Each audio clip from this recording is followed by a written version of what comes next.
मेष राशि वालों के लिए जून का महीना कैसा रहेगा? आइए इसके विषय में मैं आपको विस्तार से बताता हूं। देखिए, मैं आपके मासिक राशिफल को बताऊं इससे पहले यह मैं आपको अवगत करा देता हूं कि यह मासिक राशिफल मैं आपके गोचर कुंडली में ग्रहों एवं नक्षत्रों की स्थिति और उनके चाल के आधार पर बता रहा हूं। तो आइए सबसे पहले यह आप जान लीजिए कि आखिर मेष राशि वालों के गोचर कुंडली में ग्रहों की स्थिति क्या है।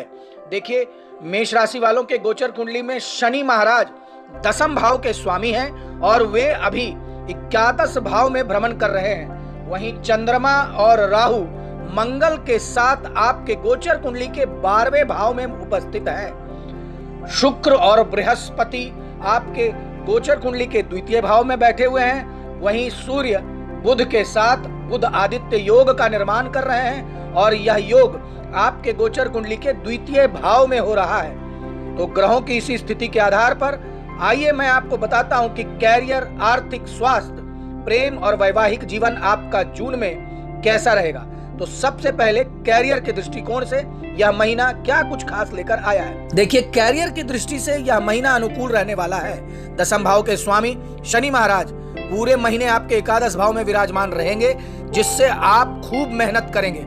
मेहनत करने से आप दिल नहीं चुराएंगे और अपने काम को अपनी पूजा मानकर खूब मेहनत करने में विश्वास रखेंगे और पूरा योगदान भी देने की कोशिश करेंगे। इसी से आपको अच्छी सफलता मिलेगी। आपको अपने वरिष्ठ अधिकारियों का समर्थन मिलेगा, उनकी कृपा के पात्र आप बनेंगे।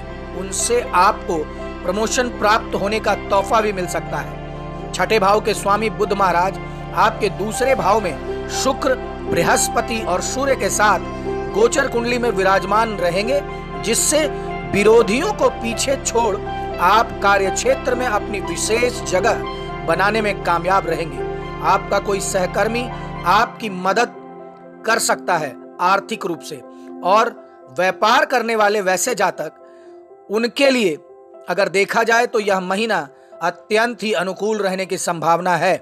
आपके व्यावसायिक साझेदार से आपके घरेलू संबंध जैसे रिश्ते बन सकते हैं और आपके बीच निकटता भी आ सकती है।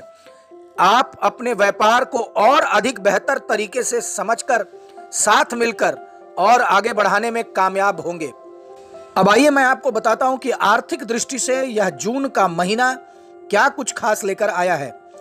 देखिए, राहु महाराज आपके द्वादश भाव में उपस्थित हैं, जिससे कि आपके खर्चे आशातीत नहीं बेतहाशा होंगे, यानी अनियंत्रित रूप से आपके खर्चे होंगे। आपके ये खर्चे नियंत्रण से बाहर होंगे और आप उन्हें नियंत्रित नहीं कर पाएंगे।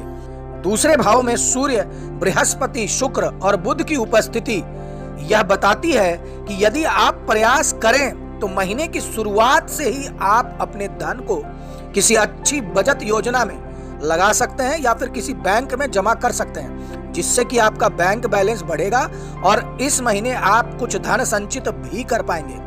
यदि आप व्यापार करते हैं तो व्यापार से भी धन लाभ के योग दिखाई दे रहे हैं, और यदि आप नौकरी करते हैं तो नौकरी में भी आपको अच्छी प्रमोशन मिलने की संभावना है। आपकी तनख्वाह में वृद्धि हो सकती है।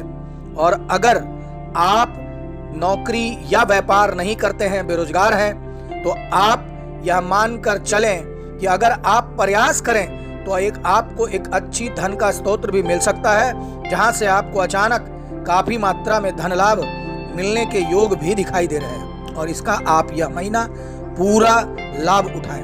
अब आइए मैं आपको बताता हूं कि स्वास्थ्य के दृष्टिकोण से यह महीना कैसा रहेगा। देखिए, स्वास्थ्य के दृष्टिकोण से यह महीना थोड़ा कमजोर रहने की संभावना है।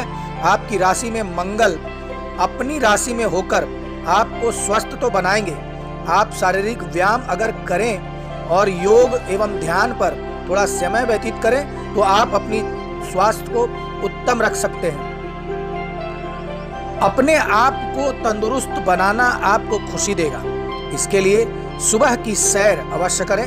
12वें भाव में राहु महाराज विराजमान हैं और प्रथम भाव में मंगल रहेंगे, और उन पर 11वें भाव में बैठे शनिदेव जी की पूर्ण दृष्टि होगी। इस महीने की शुरुआत में सूर्य, बृहस्पति, बुध और शुक्र आपके दूसरे भाव में तथा केतु छठे भाव में रहेंगे। यह सभी स्थितियां शारीरिक समस्याओं को बढ़ाने की तरफ इशारा कर रही है। इसलिए आपको अपने स्वास्थ्य का पूरा ध्यान रखना चाहिए। आंखों में दर्द, आंखों में जलन, एड़ी अथवा पैरों में दर्द जैसी समस्याएं आपको परेशान करेंगी। इनसे बचने के लिए स्वयं को प्रयास करने होंगे। भोजन करते समय थोड़ी सावधानी बरतें। भोजन कब, कहां और कैसे बना है, इस पर अवश्य ध्यान दें। अब आइए मैं आपको बताता हूं कि प्रेम और वैवाहिक दृष्टिकोण से यह महीना आपके लिए कैसा रहेगा।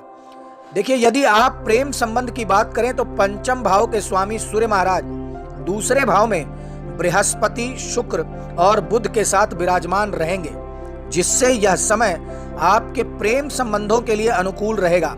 आप अपने प्रियतम से अपने दिल की बातें खुलकर कह सकेंगे और उनके दिल में आप जगह बनाने में कामयाब रहेंगे। आप दोनों के बीच इस महीने निकटता बढ़ेगी। आप उनके लिए बहुत कुछ करेंगे। वह भी आपको एक अच्छे साथी की तरह ही हर समय आपका साथ देते हुए इस महीने दिखाई देंगे।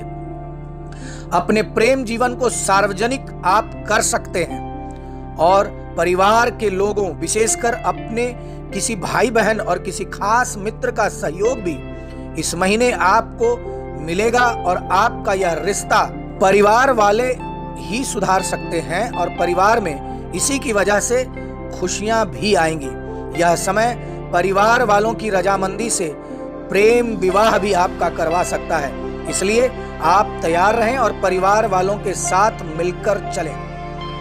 देखिए, यह समय आपकी पारिवारिक उन्नति का भी होगा।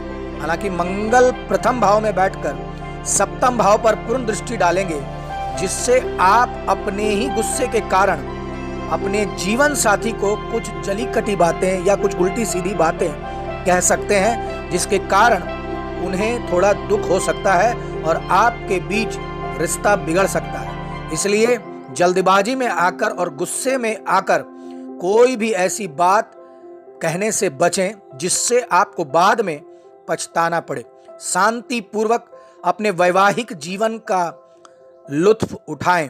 आप महीने के उत्तरार्ध में जब शुक्र 12 जून को दूसरे भाव से निकलकर तीसरे भाव में जाएंगे तो आपको अपने जीवन साथी के साथ किसी यात्रा पर जाना पड़ सकता है और यह यात्रा आप दोनों के बीच प्रेम को और बढ़ाने वाला ही होगा।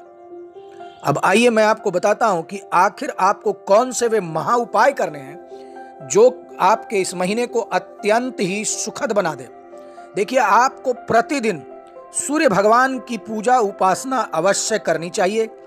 रविवार के दिन एक बेल वृक्ष कहीं भी अवश्य लगा दें। शनिवार के दिन सुबह किसी मंदिर में जाकर साफ सफाई का काम करें तो यह आपके लिए अत्यंत ही लाभप्रद होगा।